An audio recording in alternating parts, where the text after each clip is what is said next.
फिर से आप लोग का स्वागत है आप लोग का प्यारा सा चैनल द साइंस ट्री में।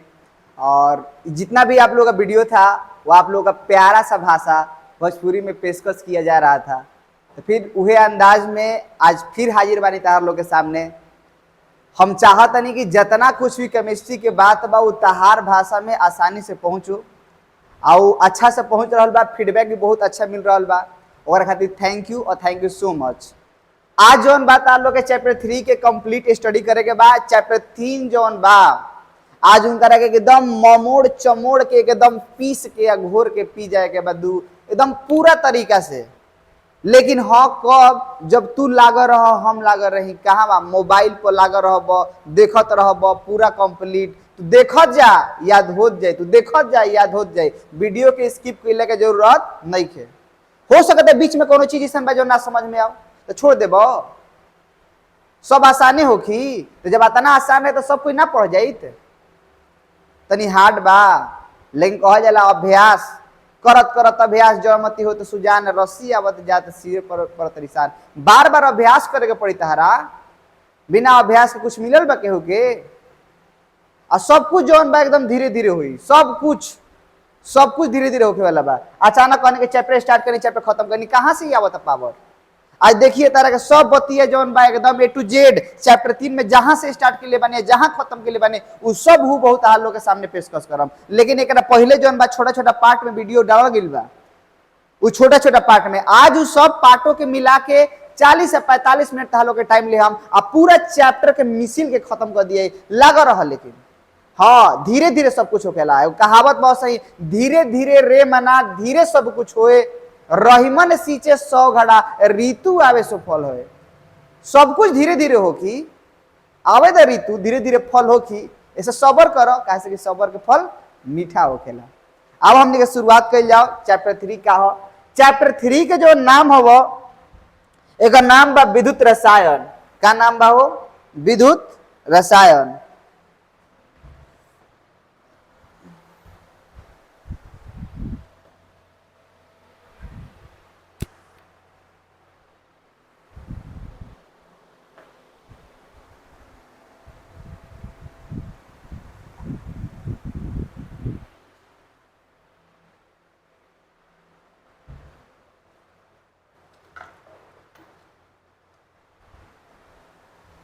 चलिए तो आई थिंक ये जो चीजें थी वो आपस में घुल मिल गई थी।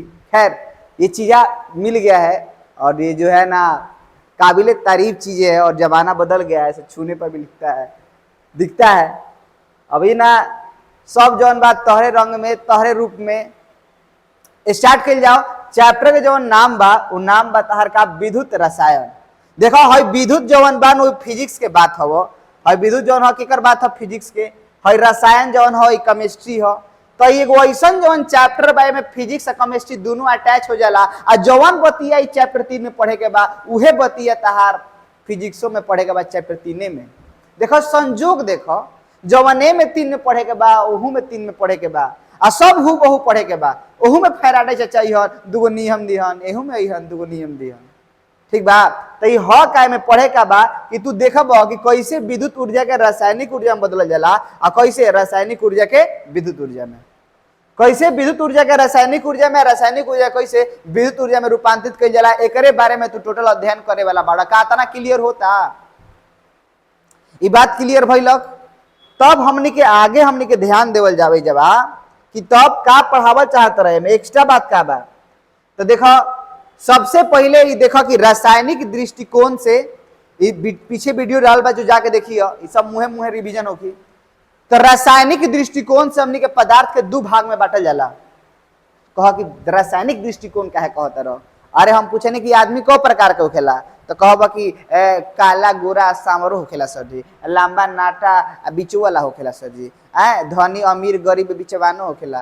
तो कहे का मतलब कि तू 50 किस्म के वैरायटी बांट देब जब तक ई ना पूछब कौन आधार पर, रंग के आधार पर, लंबाई के आधार पर, पैसा के आधार पर, काची के आधार पर। ऐसे पहले ई पूछल जरूरी बा कि कौना के आधार पर। यही समझ के पदार्थ के ठोसो द्रव गैसो होखेला, शुद्धो होखेला और शुद्धो होखेला। लेकिन आज हमनी के रासायनिक दृष्टिकोण से पढ़तनी जा तो रासायनिक दृष्टिकोण से पदार्थ को दो भागों में बांटा जाता है। याद रखिएगा, यही जैसे शुरुआत होता। विद्युत रसायन बता देनी, विद्युत रसायन का रसायन विज्ञान की वो शाखा है जना में विद्युत ऊर्जा के रासायनिक ऊर्जा में और रासायनिक ऊर्जा के विद्युत ऊर्जा के बारे में तू अध्ययन करेला, कैसे परिवर्तित होकेला। ओकरा बाद ता लोग बतावे लगन ये स्टार्ट करनी है, जैसे कि रासायनिक दृष्टिकोण से पदार्थ के दो भागों में बांटा जाता है। रासायनिक दृष्टिकोण से पदार्थ को कितने भागों में बांटा जाता है? दो। कौन कौन? ए नंबर जो कहल जाला रखे कहल जाला वैद्युत अपघट्ट, कहल जाला वैद्युत अपघट्ट। अब बी नंबर जो बा दूसरा नंबर ओकरा कहल जाला वैद्युत अनपघट्ट। समझिए, वैद्युत अपघट्ट का है जौना के द्रवित अवस्था, द्रवित मतलब बहे वाला अवस्था, माने वैसा रासायनिक पदार्थ कहता नहीं, वैसा रासायनिक पदार्थ जिसके द्रवित अवस्था में धारा का प्रवाह करने पर, जिसके द्रवित अवस्था में क्या करने पर? धारा माने का बिजली बहा दो में ऐसे गो ऐसे पात्र रख, एमे हई वाला रासायनिक पदार्थ डाल, हई दूगो इलेक्ट्रोड के बहाव, एकरा के बैटरी से जोड़ आ धारा के बहाव, तो हई वाला जो दल्ले बड़ा पदार्थ नु उ काची में टूट जबो, उ टूट जबो तार काची में प्लस में या काची में टूट जाए माइनस में। तब तो वैसा रासायनिक पदार्थ जिसके द्रवित अवस्था, द्रवित माने का बहे की अवस्था में धारा का प्रवाह करने पर आयन में टूट जाए तो उसको हम लोग कहते हैं वैद्युत अपघट्ट। क्या कहेंगे? वैद्युत अपघट्ट। और वैसा रासायनिक पदार्थ जिनके द्रवित अवस्था में धारा का प्रवाह करने पर आयन में अपघटित नहीं होता है उसको हम लोग कहते हैं वैद्युत अनपघट्ट। दोनों का परिभाषा क्लियर भइल। वैद्युत अपघट्ट का है कि जौना के द्रवित अवस्था में धारा के तू प्रवाह कर दो और धारा के प्रवाह कैला पे आयन में टूट जाओ तो ओकरा कहल जी वैद्युत अपघट्ट। और द्रवित अवस्था में धारा का प्रवाह करने पर आयन में नहीं टूटता है तो उसको वैद्युत अनपघट्ट कहते हैं। अब वैद्युत अपघट्ट पे एग्जाम्पल देखा कि वैद्युत अपघट्ट कोना कहल जाए। अब देखा है ना, समझो, देखा है जब एमे का खास बा। वैद्युत अपघट्ट दो प्रकार के होखेला, एगो के कहल जाला सबल, एगो कहल जाला दुर्बल। अब सवाल उठा तो सबल किसे कहते हैं? सबल वैद्युत अपघट्ट क्या है? तो सबल का होखेला, सबल माने बरियार और दुर्बल माने कमजोर। प्लस माइनस में टूटता लेकिन हई पूर्ण रूप से जल्दी प्लस माइनस में टूट जाला और हई वाला टूटबो करेला नु तो तनी से टूटेला, तनी से प्लस माइनस में। जैसे में तेजाब में धारा के प्रवाह करो वो पूरा प्लस माइनस में टूट जीहन आ नींबू के रस में पहावो तो में तनी तनी टूटी ना तनी तनी रहिए जीहन। यानी तारा से हम कहें कि एग्जाम्पल सबल वैद्युत अपघट्ट क्या होता है तो वैसा वैद्युत अपघट्ट हे करे ना वैरायटी है दोनों, तो कहबा वैसा वैद्युत अपघट्ट जिनके द्रवित अवस्था में धारा का प्रवाह करने पर आयन में अपघटित हो जाता है। कच्ची में आयन में पूर्ण रूप से अपघटित हो जाता है, आयन में पूर्ण रूप से अपघटित हो जाता है, उसको हम लोग कहते हैं सबल वैद्युत अपघट्ट। एग्जाम्पल याद रखिए, चाहे वो प्रबल क्षार हो NaOH, चाहे प्रबल क्षार हो KOH, ये प्रबल क्षार के एग्जाम्पल हो, और चाहे प्रबल अम्ल हो चाहे HCl हो हाइड्रोक्लोरिक एसिड, चाहे नाइट्रिक अम्ल हो HNO3, और चाहे प्रबल लवण हो NaCl चाहे KCl। माने जवन प्रबल वाला बाड़न स उ जवन होखियन सब का होखी सबल, माने प्रबल कह चाहे सबल। फिर से इस चैप्टर के नाम का विद्युत रसायन। विद्युत रसायन को ना कहल जाला रसायन विज्ञान की वह शाखा जना में विद्युत ऊर्जा के कैसे रासायनिक ऊर्जा में और रासायनिक ऊर्जा कैसे विद्युत ऊर्जा के बारे में विद्युत ऊर्जा में परिवर्तन के अध्ययन कइल जाला, ओकरे के हमने का कहल जाला विद्युत रसायन। ओकरा बाद स्टार्ट कइल गेलक कि रासायनिक दृष्टिकोण से पदार्थ के क भागों में बांटल गेलक तो दू, एगो के वैद्युत अपघट्ट कहल गेल, एगो के वैद्युत अनपघट्ट।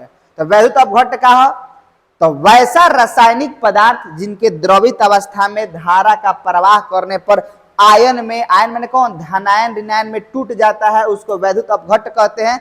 और वैसा रासायनिक पदार्थ जिनके द्रवित अवस्था में धारा का प्रवाह करने पर आयन में नहीं टूटता है उसको वैद्युत अनपघट्ट कहते हैं।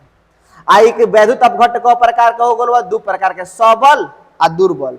सबल का होखेला जौना के द्रवित अवस्था में धारा का प्रवाह करने पर पूर्ण रूप से आयन में टूट जाता है उसको सबल कहते हैं, और पूर्ण रूप से नहीं टूटता है माने आंशिक रूप से टूटता है उसको हम लोग दुर्बल वैद्युत अपघट कहते हैं। दुर्बल के एसिटिक एसिड CH3COOH कह देला, CH3HCOOH फॉर्मिक एसिड कह देला, H single bond COOH formic acid हो गेलक, एसिटिक एसिड हो गेलक। ई सब कमजोरुआ अम्ल हवन से एकदम कमजोरुआ, बुझाइल। तो ई सब हो गेल दुर्बल के, हो गेल प्रबल के। तो यदि जे वीडियो देखले वही पार्ट में, अरे कहे का मतलब कि पहलका बार सिनेमा जब देखेला नु तो छोटा छोटा 2 घंटा का सिनेमा देखेला धीरे धीरे, आ 64 के रफ्तार से भरी तो धक धक धक धक भर जाई। तेसे उनकरे 64 के रफ्तार वाला बुझाई जो सिनेमा शुरू से लेकर अंत तक देखले होखबो।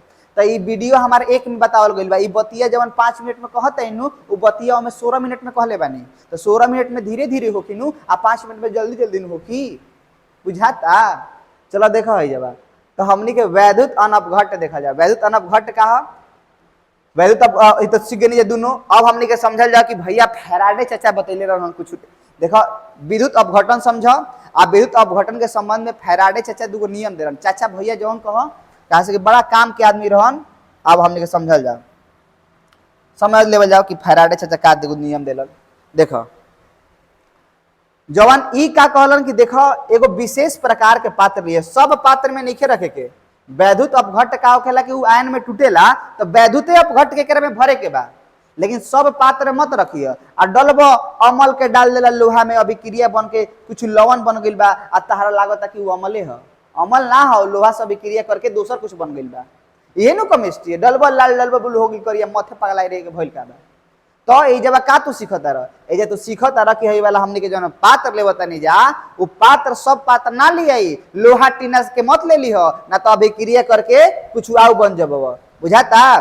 तो ए जब हमनी के जन लेवता नहीं जा पात्र, उ विद्युत अपघटनी सेल ह, विद्युत अपघटनी करके सेल कहल जाला। हई वाला जन पात्र बा ऐसे बोले नहीं कि आवत तो कहिए विशेष प्रकार के पात्र, खास पात्र हो, सब प्रकार के पात्र में ना रखा जाला। तो जब विशेष प्रकार के पात्र में, जब विशेष प्रकार के पात्र में पता बा केकरा के रख के, जब विशेष प्रकार के पात्र में वैद्युत अपघट है जौन डॉट डॉट डॉट के बनी का हो, वैद्युत अपघट को रख के, वैद्युत अपघट को क्या करके रख के इसमें हम लोग धारा का प्रवाह करते हैं। धारा का क्या करते हैं?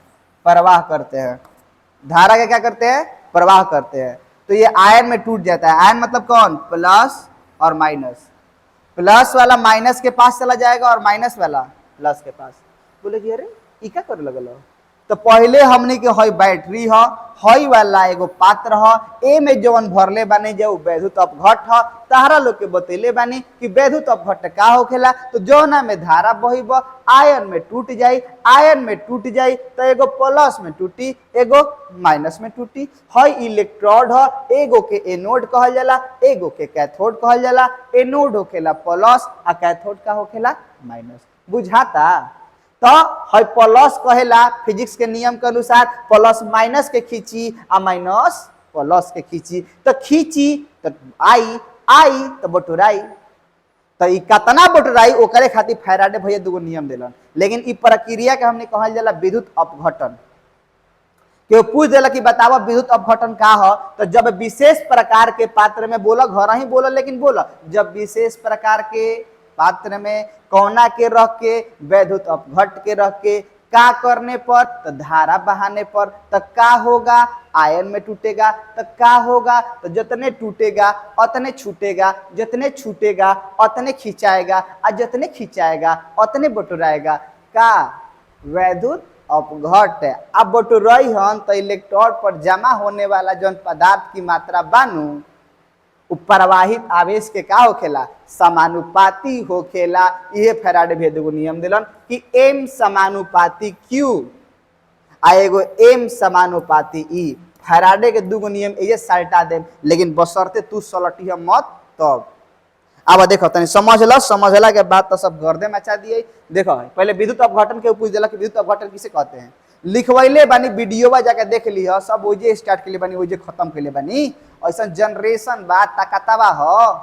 तो देखो का करो तरह, जब विशेष प्रकार के पात्र में कोना के रख के, वैद्युत अपघट के रख के का करब तो धारा के प्रवाह करब तो का होई, आयन में टूट जाई तो टूट जाई तो छूट जाई, छूट जाई तो खिंचा जाई, खिंचा जाई तो बटोरा जाई। कहा बा इलेक्ट्रोड पर माइनस प्लस पर प्लस माइनस पर खिंचाई तो बटोराई, अब बटोराई तो बटोराए वाला जौन पदार्थ की मात्रा बा एम का हो इलेक्ट्रोड हो, एकरा के एनोड कहल जाला, एकरा के कैथोड कहल जाला। तो एम का हो इलेक्ट्रोडवा पर कितना जमा होखता पदार्थ ओकर मात्रा हो। ए माने का इलेक्ट्रोड पर जमा होने वाले पदार्थ की मात्रा, आ क्यू माने का ओमे कितना आवेश के प्रवाह करत रहो, यानी एम माने का इलेक्ट्रोड पर जमा होने वाले पदार्थ की मात्रा, क्यू माने का प्रवाहित आवेश के का होखेला समानुपाती होता है। ई फैराडे के प्रथम नियम कहते हैं। तब विद्युत अपघटन ना बतैला, फैराडे के नियम बताए लगल। अब विद्युत अपघटन समझ लो। जब विशेष प्रकार के पात्र में वैद्युत अपघट को रख के धारा का प्रवाह करते हैं तो वैद्युत अपघट आयन में टूटकर इलेक्ट्रोड पर इकट्ठा होता है। इस प्रक्रिया को विद्युत अपघटन कहा जाता है। एक बार बता दी, देख लो देख लो देख लो, लास्ट फिर से देखो। जब विशेष प्रकार के पात्र में वैद्युत अपघट को रख के धारा का प्रवाह करेंगे तो आयन में टूट जाएगा और टूट के इलेक्ट्रोड पर इकट्ठा होगा। इस प्रक्रिया को विद्युत अपघटन कहा जाता है। और यदि अभियो ना बुझे तो छाट लो, छटुआ अवतारा कभियो कुछ बुझाए वाला नहीं खे। काहे के लेके साइंस गलती कर दिले बड़ो, आओ हमने के आगे समझल जाओ। तो ई विद्युत अपघटन के संबंध में फैराडे भैया दूगो नियम दिलन। एगो पहिलका नियम कहेला का कि इलेक्ट्रोड होई हो इलेक्ट्रोड, इलेक्ट्रोड पर जमा होने वाला जौन पदार्थ की मात्रा बा, एम माने का इलेक्ट्रोड पर एगो अक्षरवा एगो लाइनवा बनाई, खाली अक्षरवे पर सब खेल बा। परिभाषा दुए प्रकार से दियाला, ना तो सूत्र से ना तो चित्र से। देखब तो पैदा कर देब खाली सूत्र से ना तो चित्र से। हई देखो हई एगो अक्षरवा को लाइनवा एगो लाइनवा बनाई। एम माने का इलेक्ट्रोड पर जमा होने वाले पदार्थ की मात्रा, आ क्यू माने का प्रवाहित आवेश, क्यों कहेला विद्युत धारा की मात्रा। विद्युत धारा की मात्रा माने का आवेश। तारा मजाल बा कि विद्युत धारा की मात्रा के एम्पियर में लिखबो हो आवेश, लेकिन पापा लिखवा के गइल बन किताब में तो तूहे उहे लिखत रह। अरे पावारवा पैदा कर, कह साफ साफ कि आवेश हो तो ना ना हम पापा लिखोले बन, गलती मान जियो बुरा मान जियो बौड़ा कह के। अब देखो एकरे बारे में कहत नहीं, लेकिन ये सब कहाँ खातिर दे देवल गेली बा नियम। फैराडे जो नियम देलन कोना खातिर देलन तो विद्युत अपघटन की प्रक्रिया खातिर देले बा। कैसे कहब तो विद्युत अपघटन की प्रक्रिया में, बोलो विद्युत अपघटन की प्रक्रिया में। ए माने का इलेक्ट्रोड पर जमा होने वाले पदार्थ की मात्रा, ए माने का इलेक्ट्रोड पर जमा होने वाले पदार्थ की मात्रा, क्यों माने का प्रवाहित आवेश, क्यों माने का प्रवाहित आवेश कि क्या होता है समानुपाती होता है। इसको फैराडे का प्रथम नियम कहते हैं। देखिए जाके वीडियो डाले बानी और विस्तार से लिखवले बानी, तू जाके देख तो वीडियो नंबर 2 और पीछे वाला बात रहे वीडियो नंबर 1। अब है फैराडे के दूसर का नियम समझे। फैराडे के दूसर का नियम में का होखेला नु कि भिन्न भिन्न वैद्युत अपघट होखेला, ऐसे ऐसे ऐसे ऐसे ऐसे अलग अलग। एकरा में H2SO4 डालले बड़ा तो एकरा में Na2SO4 डालले बड़ा, एथी ना H2SO4 डालले बड़ा, एकरा में ZnSO4 डालले बड़ा, हेउ में CuSO4 डालले बड़ा। अलग अलग वैद्युत अपघट बा, माने हमें जोन डालले बड़ा चीज वो अलग अलग बा। आ एकरा में है जब इलेक्ट्रोड होखी, सब तो इलेक्ट्रोड होबे करी। तो भिन्न भिन्न वैद्युत अपघट को हम लोग कैसे जोड़ रहे हैं, श्रेणी क्रम में जोड़ रहे हैं। कैसे जोड़ रहे हैं, श्रेणी क्रम में। यानी भिन्न भिन्न वैद्युत अपघट को श्रेणी क्रम में जोड़कर समान आवेश प्रवाहित किया जाए। माने सबन में जो आवेश के मान बा का बा समान, यानी भिन्न भिन्न वैद्युत अपघट को श्रेणी क्रम में जोड़कर, लगातार श्रेणी क्रम में जोड़कर समान आवेश प्रवाहित किया जाए। श्रेणी क्रम में जोड़ के क्या करते नहीं जा, समान आवेश प्रवाहित किया जाए। तो इलेक्ट्रोड बानो इलेक्ट्रोड, इलेक्ट्रोड पर जमा होने वाले पदार्थ की जो मात्रा बा हेकरा पर एम का हो इलेक्ट्रोड पर जमा होने वाले पदार्थ की मात्रा। लेकिन कब, जब भिन्न भिन्न वैद्युत अपघट, भिन्न भिन्न वैद्युत अपघट को श्रेणी क्रम में जोड़कर, ये बतावा लगावे के पड़ी। भिन्न भिन्न वैद्युत अपघट को श्रेणी क्रम में जोड़कर तब इलेक्ट्रोड पर जमा होने वाले पदार्थ की मात्रा, ई माने का तुल्यांकी भार कहो चाहे रासायनिक तुल्यांक के समानुपाती होता है। इसी को फैराडे का द्वितीय नियम कहा जाता है। अब एक बात जान लो है, जब फैराडे का प्रथम जब नियम दिया ही रहे एम समानुपाती क्यू, तो तू बचपने से पढ़ता ही बड़ा, जब जब समानुपाती के चिन्ह हटी एगो नियतांक आवत रहे, आई आवते रहे का नियतांक। तो है देखो एम बराबर ए समानुपाती हो गल उसके चिन्ह जेड आई लगनी। जेड का हो विद्युत रासायनिक तुल्यांक, जेड का हो विद्युत रासायनिक तुल्यांक। परिभाषा देवे के बाद तारा जेड के तो बतावा हो गुना में क्यू है पटियाई तो भागा होगा, जेड बराबर एम आ बटा में का हो गल क्यू, जेड बराबर का हो गल एम आ बटा में क्यू। कैसे परिभाषा देबो, क्यू का हो प्रवाहित आवेश कहाँ बा विद्युत अपघट में। कौन प्रक्रिया में, विद्युत अपघटन की प्रक्रिया, मिला के बोलो विद्युत अपघटन की प्रक्रिया में, विद्युत अपघटन की प्रक्रिया में। परिभाषा दो प्रकार से दी है, नीचे वाला एकांक करो तो हई वाला एक भइलक तो हेकरा के हई कह दिए, नीचे वाला एक कइलो तो नीचे वाला के जगह पर एक कह दिलक तो हई तो हेकर बराबर हो गेलक। तो एम ए केना कह दिए जेड कब, जब नीचे वाला एक रही तब।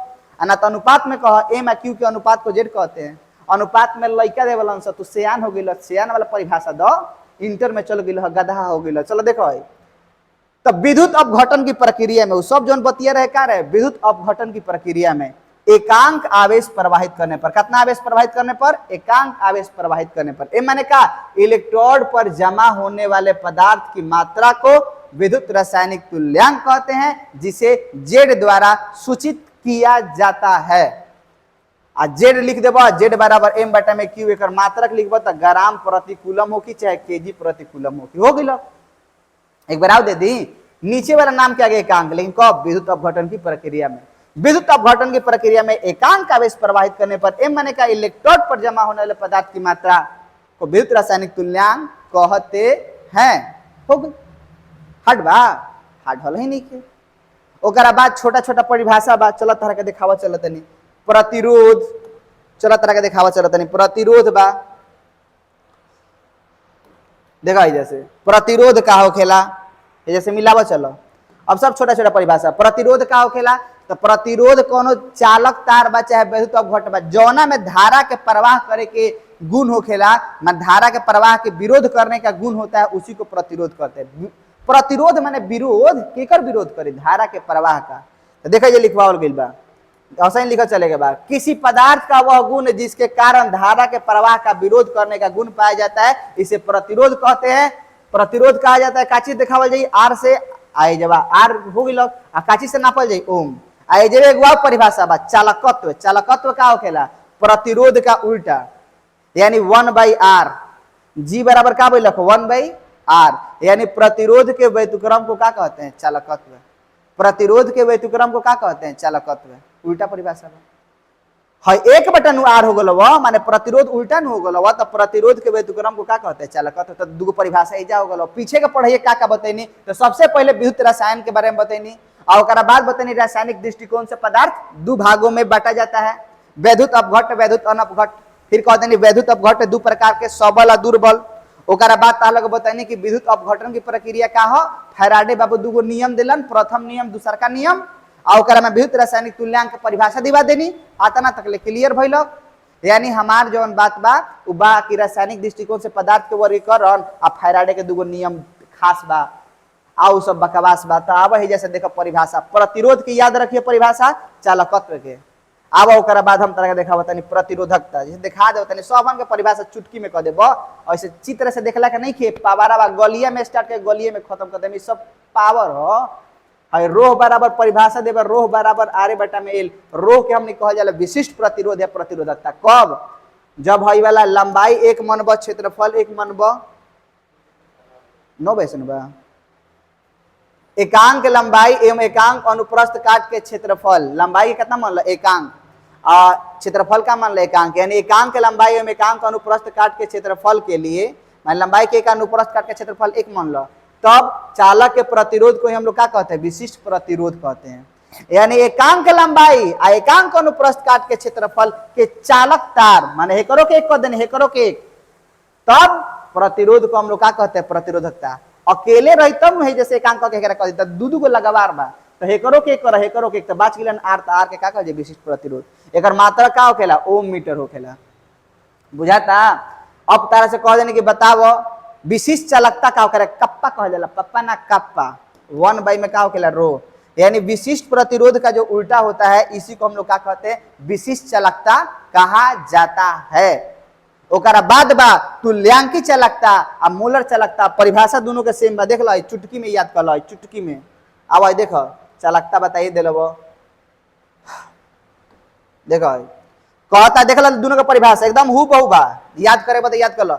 मोलर चालकता उन सभी आयनों का चालकत्व होता है, तुल्यांकी चालकता उन सभी आयनों का चालकत्व होता है। देखो अभी सेम टू सेम बा, माने उस सभी आयन के चालकत्व होगी कब, जो किसी वैद्युत अपघट्ट, माने वैद्युत अपघट्ट हे में देखो जो किसी वैद्युत अपघट्ट हेजे में अंतर बा, मोलर चालकता में 1 मोल के घुलावे के बा आ तुल्यांकी चालकता में 1 ग्राम समतुल्यांक के घुलावे के बा। मोलर चालकता में 1 मोल के घुलावे के बा, तुल्यांकी चालकता में 1 ग्राम समतुल्यांक के घुलावे के बा। आ घुलैब तो आयन में टूटी, आयन में टूटी तो जौन ओकर चलकतवा होई नु, चालकत्व होई नु, ओकरे के हमनी का कहल जाई मोल, एकरा कहल जाई मोलर चालकता, एकरा कहल जाई तुल्यांकी चालकता। 1 मोल तो हमें 1 ग्राम समतुल्यांक, बस इतने बा। मात्रा को विलयन के दिए गए आयतन में घुलाने से जो प्राप्त होता है, ये जो बा को विलयन के दिए गए आयतन में घुलाने से जो प्राप्त होता है इसको कहते हैं मोलर चालकता, इसको कहते हैं तुल्यांकी चालकता। मोलर चालकता को लैम्डा m द्वारा, तुल्यांकी चालकता को लैम्डा eq द्वारा सूचित करते हैं। लैम्डा m बराबर k गुना 1000 बटा में बड़ा वाला m, और लैम्डा eq बराबर k गुना 1000 बटा में बड़का n। आ हई बड़का के का हो, कप्पा, कप्पा बड़का के ना छुटकी हो के एकरा के कप्पा कहल जाला, का हो विशिष्ट चालकता। आ m का है जा मोलर, मोलरता हे जब के तो उहे विशिष्ट चालकता, लेकिन n का सामान्यता हो। आता तक क्लियर भइल। तो हम तारा का बता देनी, तो पहला नंबर रासायनिक दृष्टिकोण से पदार्थ के वर्गीकरण बतेनी, विद्युत अपघटन बतेनी, ओकरा संबंध में फैराडे के दूगो नियम बतेनी, ओमे विद्युत रासायनिक तुल्यांक के परिभाषा दे देनी। अंगुरिया पर गिनल प्रतिरोध के, चालकत्व के, प्रतिरोधकता के, विशिष्ट चालकता के, मोलर चालकता के, तुल्यांकी चालकता के, एगो बा सेल स्थिरांक। सेल स्थिरांक का होखेला तो देख लो, सेल स्थिरांक का होखेला, सेल स्थिरांक का होखेला देख लो परिभाषा। हई वाला सेल बा तो सेल के जन दूगो इलेक्ट्रोड होखेला, ओकर बीच के दूरी के हमनी के एल लेवत नहीं जा, अनुप्रस्थ काट के क्षेत्रफल ए। तो किसी सेल में, किसी सेल के दोनों इलेक्ट्रोड के बीच के दूरी एल, किसी सेल के दोनों इलेक्ट्रोड के बीच एल का हो, किसी सेल के दोनों इलेक्ट्रोड के बीच का दूरी एवं इसका अनुप्रस्थ काट का क्षेत्रफल का जो अनुपात होता है, माने एल आ ए के जो अनुपात हो कि एकरे के हमने क्या कहल जाए, सेल स्थिरांक कहल जाला, जो ना के जी स्टार द्वारा सूचित कइल जाला। का कहल जाई, सेल स्थिरांक कहल जाई, जो ना के हमने का सूचित कइल जाई, जी स्टार द्वारा सूचित कइल जाला। एकरे कहल जाला हमने के का सेल स्थिरांक। कैसे कहल जाई, किसी सेल के दोनों इलेक्ट्रोड के बीच के दूरी एवं अनुप्रस्थ काट के क्षेत्रफल के अनुपात को हम लोग सेल स्थिरांक कहते हैं, जिसे जी स्टार द्वारा सूचित किया जाता है। अब कोलराउस के नियम सीखो, कोलराउस के नियम का दिलन, लेकिन ओकरा से पहले दूगो छोटा छोटा बात बा। बात नंबर 1 कि आखिर वैद्युत अपघट्ट के जो चालकता बा वो किन बातों पर निर्भर करता है। ठीक बनू, वैद्युत अपघट्ट की जो चालकता बा वो किन बातों पर निर्भर करता है। पहिलका वांडर वाला आकर्षण बल पर निर्भर करी, कोना पर, वांडर वाला आकर्षण बल। पहला वांडर वाल आकर्षण बल पर निर्भर करेला। वांडर वाला आकर्षण बल का होखेला, अरे ओकरा अणुओं के बीच में लागे वाला बल के वांडर वाला आकर्षण बल कहता है। यदि बरियारी आकर्षण बल ज्यादा बा तो जल्दी टूटिहन ना, तो टूटिहन ना तो बटोरइहन ना तो आयन चोकर चालकता कम हो जाए। अरे टूटबे ना करिहन तो चलिहन ना तो चालकता कम हो जाए। बुझाता, यानी हम ऑब्जेक्टिव पूछी कि वैद्युत अपघट्ट की वांडर वाला आकर्षण बल ज्यादा होने पर उसकी चालकता का मान क्या हो जाता है, घट जाता है। दूसरा का बात श्यानता, श्यानता पर कैसे निर्भर करेला, श्यानता जो होखेला द्रव के सतहों के बीच का विरोध करने का जो गुण होता है उसी को हम लोग बोलते हैं श्यानता। तो जब द्रव के सतह विरोध ज्यादा करी तो विरोध ज्यादा करी तो गति कम करी चालकता कम हो जाए, यानी श्यानता अधिक होने पर भी चालकता घट जाता है। तीसरा का ताप पर निर्भर करता है। अरे वैद्युत अपघट्ट के जैसे ही ताप बढ़ेबा कि ना, ताप जैसे ही बढ़ावे लगल तो उनका चालकता धीरे धीरे का होखे लगी, घटे लगे। बोलो कैसे ना, चालकता धीरे धीरे बढ़े लगे। बोलो कैसे, मान लो मम्मी तरह से कहल कि जा हो सब्जी लेके आव, तू कुछ कुछ सोचता रह, जा तो नहीं खो। मम्मी धीरे से का करे, कड़ाही एकदम हीट क के आधा के पीछे सटा दिलो, अब देखा तारा मेरा रफ्तार कितना आ जाई, तुरंत फुर देना जाइबा, धुर से आ जाइबो। ठीक बा, कहे के मतलब एजबा का बा कि ताप बढ़ाइला से आयन तेजी से गति कर लगेला, जब गति कर लगे से ज्यादा तो चालकता बढ़ जाए। तीसरा चौथा जौन बा, अब मान ला कि अलग अलग वैद्युत अपघट्ट के अलग अलग चालकता होखेला। नींबू के रस बा, तेजाब बा, अलग एक एक ही जैसन होखी, अलग अलग, यानी ओकर प्रकृति पर निर्भर करी। आ पांचवा जौन बहुत खास बा, पांचवा जौन बा वो होखेला तहार सांद्रता, सांद्रता एवं तनुता। सांद्रता या तनुता एवं ना तनुता या सांद्रता, सांद्रता मतलब गढ़ापन। जब गढ़ापन ज्यादा हो जाला तो गति करे में, कहे का मतलब कि हम कहते कि एगो मान ला कि तू गाढ़ा बा कोनो चीज, तो गाढ़ा बा तो में धीरे धीरे गति करी हमस। आ जब एकदम पंच पातर हो जा तो जल्दी जल्दी गति करी हमस। देखे ला कभी तार घरे जन इन्वर्टर में बैटरी में पानी डाल जाला बार बार, काहे? ताकि उमें गाढ़ा हो गई बा, पानी कम हो गई से गाढ़ा हो जाला। आ जैसे ही पानी डाल लनू तो तार देखे लगी घर के जौन लाइट बा ज्यादा हो जाता। काहे? कैसे गढ़ापन से जौन बानू ओकरा में के चलकता घट जाला, यानी सांद्रता बढ़ाने से चलकता घटता है और तनुता बढ़ाने से चलकता बढ़ता है। ई बहुत खास बा, आउ सब बकवास बा। ऑब्जेक्टिव पूछी तो याद कर लियो। ओकरा बाद कोलराउस के नियम समझ। कोलराउस के नियम दिले रहन अनंत तनुता पर। ई कैसन तनुता हो? अनंत तनुता। अनंत तनुता का होखेला कि अनंत तनुता उ तनुता हो, माने कहे का मतलब तुरंत आयन के, तो वह स्थिति जिस पर वह पूर्ण रूप से धनायन एवं ऋणायन में अपघटित हो जाता है। माने जब पूर्ण रूप से प्लस और माइनस में टूट जाला ओकरा के हमने कहल जाला अनंत तनुता। यानी वह तनुता की वह स्थिति जिसमें कोई वैद्युत अपघट पूर्ण रूप से आयन में टूट जाला, यानी टोटल प्लस और माइनस में टूट जाओ तो ओकरा के हमने क्या कहल जाला?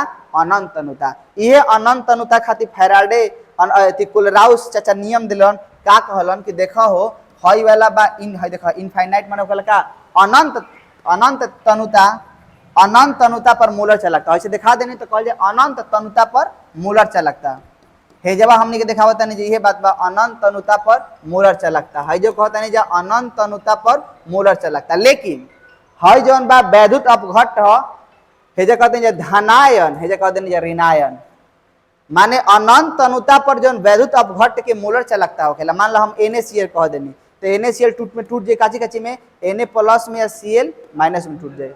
यानी अनंत तनुता पर वैद्युत अपघट की जो मूलर चलकता बा ओकर धनायन और ऋणायन के मूलर चलकता के जोड़ के बराबर होता है। इसी को हम लोग क्या कहते हैं? कोलराउस का नियम। फिर समझो अनंत तनुता। कौन तनुता? अनंत तनुता। कौन तनुता? अनंत तनुता पर, समझिएगा, अनंत तनुता पर किसी वैद्युत अपघट की मूलर चलकता। अनंत तनुता पर किसी वैद्युत अपघट की का लैम्डा मतलब मूलर चलकता, उसके धनायन ऋणायन के मूलर चलकता के जोड़ के बराबर होता है। इसी को हम लोग क्या कहते हैं? कोलराउस का नियम। देखा कोलराउस का नियम लिखल गया, देखा ये नीचे क्या कहले बा, नहीं देखा है। तो जिस तनुता के लिए कोई वैद्युत अपघट पूर्ण रूप से आयन में टूट जाता है उसको अनंत तनुता कहते हैं। कोलराउस के नियम का बा अनंत तनुता के लिए किसी वैद्युत अपघट की मूलर चलकता मतलब धनायन और ऋणायन के मूलर चलकता क्या होता है? योग के बराबर होता है। देखा देखा क्लियर भइल कोलराउस के नियम। आओ अगला पर चल जा। अब आवा गैल्वेनिक सेल है, रेडॉक्स सेल है। गैल्वेनिक सेल रेडॉक्स सेल समझाई 5 नंबरिया है, बहुत खास बा, आउ सब बकवास बा। जो टॉपिक पर हमने के समझल जावे का बा, देखो पहले समझा देते हैं। देखो एगो होखेला वैद्युत अपघटनी सेल आ एगो होखेला रेडॉक्स सेल। समझिए विद्युत अपघटनी सेल में एक एगो पात्र होखेला आ एकरा में का होखेला नु कि हेजा हमनी के प्लस हो के हेजा माइनस का है, कैसे का बैटरी के धन से जोड़ले बनी है, बैटरी से ऋण से जोड़ले बनी है। एकरा में ऐसा ना होखेला, एकरा में एगो प्लेट ऐसन बा, एकरा में एगो ऐसन प्लेट बा। इमे दूगो अर्ध सेल होखेला, आधा हई भलव आधा हई भलव आधा हई तब बनबो पूरा सेल। तो हई वाला जोन बताओ तनी विद्युत अपघटनी सेल है और हई वाला जोन बताओ तनी एकरा रसायन विद्युत रासायनिक सेल कहल जाला, गैल्वेनिक सेल कहल जाला, रेडॉक्स सेल भी कहते हैं। बुझाता?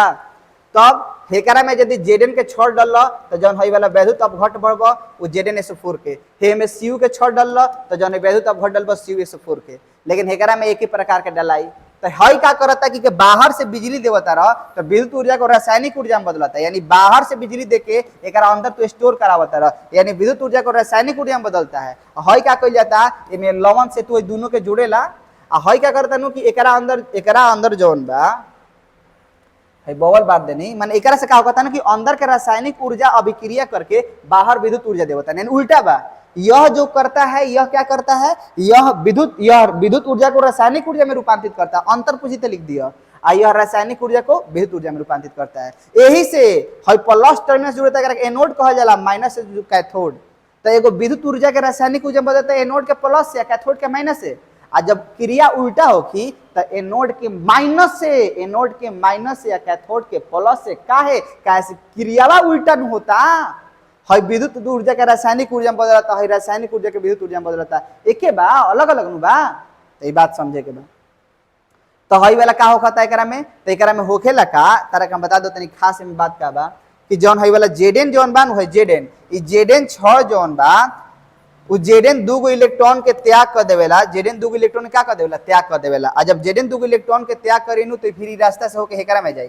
तो ए में यदि हमनी के तनी ध्यान दो, जब लिखवाइल हूं बनी। अब हम टॉपिक पे आइए जाते नहीं, दिखाइए दो तनी। देखो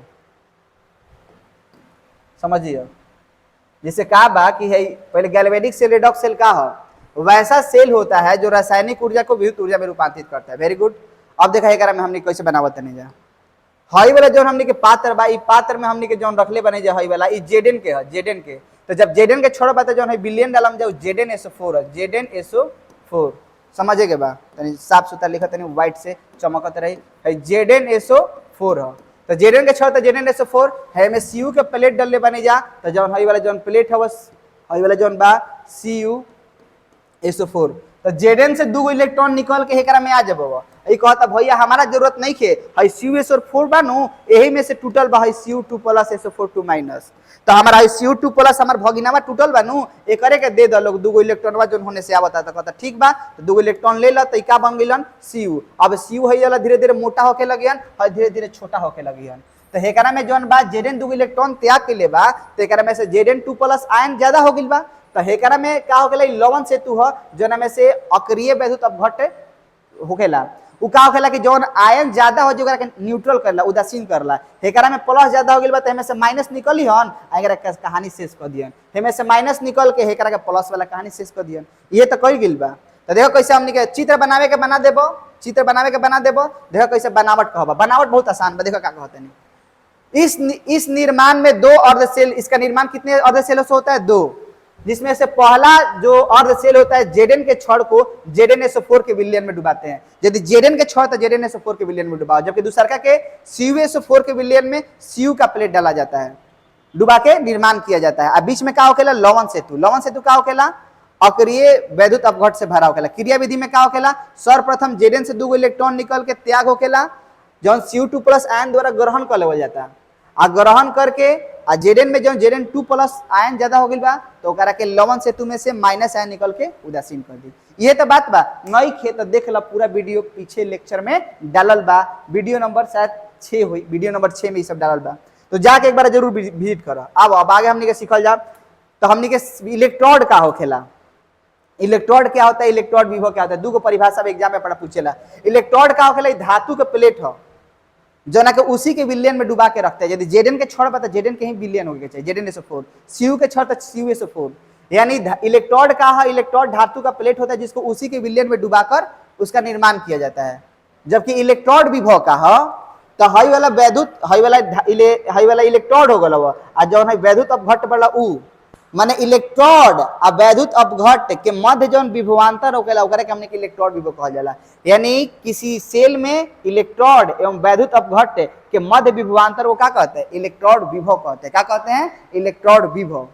अब पूछ देला कि मानक इलेक्ट्रोड विभव किसे कहते हैं? तो एकरे के कहल जाए इलेक्ट्रोड वैद्युत अपघट्ट के मध्य विभवांतर को ही कहेंगे। लेकिन कब? जब मानक परिस्थितियां 25 डिग्री सेल्सियस एक मोल का सांद्रता हो उस विलयन का, यानी 1 मोल सांद्रता एवं 25 डिग्री सेल्सियस ताप के लिए किसी वैद्युत अपघट्ट का इलेक्ट्रोड, किसी वैद्युत अपघट्ट के एवं इलेक्ट्रोड का मध्य जो विभवांतर होता है उसको मानक इलेक्ट्रोड विभव कहा जाता है। देखा मानक इलेक्ट्रोड विभव का परिभाषा दे बनी। 2 प्रकार का होखेला, एगो ऑक्सीकरण इलेक्ट्रोड विभव, एगो अवकरण इलेक्ट्रोड विभव। एक फार्मूला का होखेला कि मानक इलेक्ट्रोड विभव मानक अवकरण इलेक्ट्रोड विभव के बराबर होखेला, ऑक्सीकरण इलेक्ट्रोड विभव के बराबर होखेला, लेकिन काची में होखी? माइनस में होखी।